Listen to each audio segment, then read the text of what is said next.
Segundo del día, moción del Grupo Político Avant sobre el inicio del procedimiento para la declaración como bien de interés cultural la ermita y la talla gótica de Santa Ana. Té la paraula María José.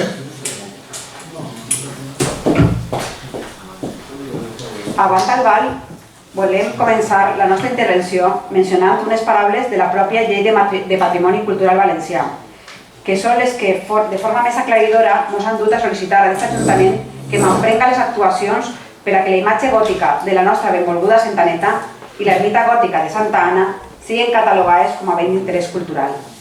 Estos dos béns són de gran importància pel seu valor històric, arquitectònic i artístic, òbviament, però també per ser el centre de festes patronals, música i el voltant de l'ermita per ser referent d'esplai per al Val i molts pobles del nostre entorn. La nostra intervenció per a defendre la nostra moció. Però el fet que l'equip de govern votarà en contra, arguint una sèrie d'excuses, que no arguments, absolutament inconsistents i peregrins, en la comissió informativa en la que se va debatre, nos ha dut Avant el val a estendre-nos més allà per a tractar de ficar llum. Avant el val no comprenem els motius de l'equip de govern per a votar en contra d'esta iniciativa en la comissió en la que se va debatre. Avant el val hem consultat a tècnics en art i volem puntualitzar els arguments que miren l'equip de govern per a votar en contra. Ramon Maria, alcalde del Val, digué en la comissió que tal volta la imatge de Santa Anna no era l'original. Els tècnics ens han dit que a falta d'un estudi de la imatge pareix ser efectivament autèntica.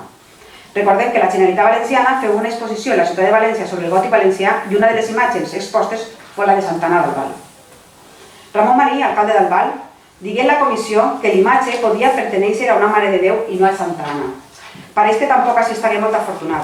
El fet que la imatge gran tinga entre les mans una copa o flor, símbol de Maria, i la imatge xicoteta estiga jugant en un au que pareix un colom, símbol de l'Espírit Sant, pareix indicar que efectivament són Santa Anna i Maria qui estan representades en l'imatge. A més, ficats en contacte amb autoritats religioses, nos han dit que, encara que l'imatge no correspondria a Santa Anna i a Maria, sinó a Maria i a Jesús, l'Església no veu cap de problema perquè la veneració se fa a Santa Anna i se respecta com a tal. 3. Si l'imatge és gòtica o romànica. És evident que és gòtica. Recordem que el gòtic abarca des de finals del segle XII a principis del segle XVI.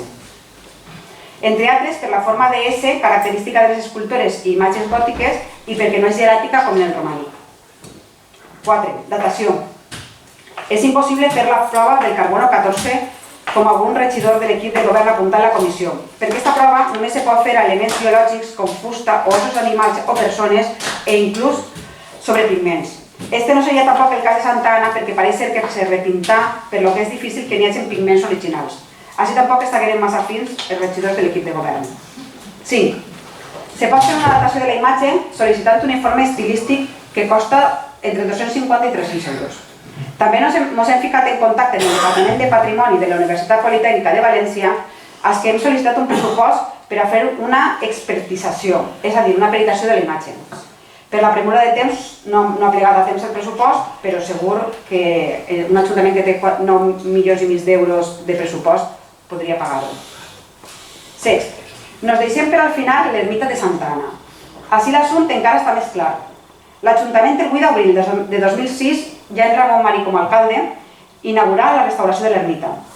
El responsable del projecte fou Miguel del Rey Ainat, catedràtic de projectes de l'Escola Tècnica Superior d'Arquitectura de la Universitat Politécnica de Valencia, y feren un análisis concienzudo del monumento para elaborar un plan de restauración que devolviera el antiguo esplendor a la ermita, tal com diu la publicació del replà, en la que a lo llarg de quasi 4 pàgines s'explica l'origen de l'ermita, el procés de les obres, la recuperació patrimonial, els informes i els plans d'actuació.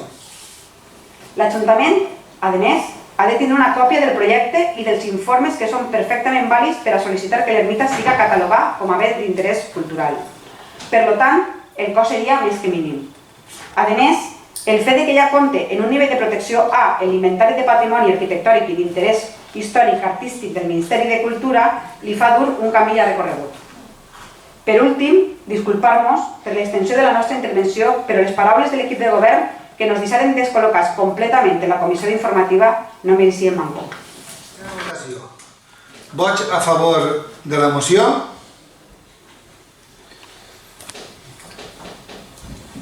Vots en contra? Vale.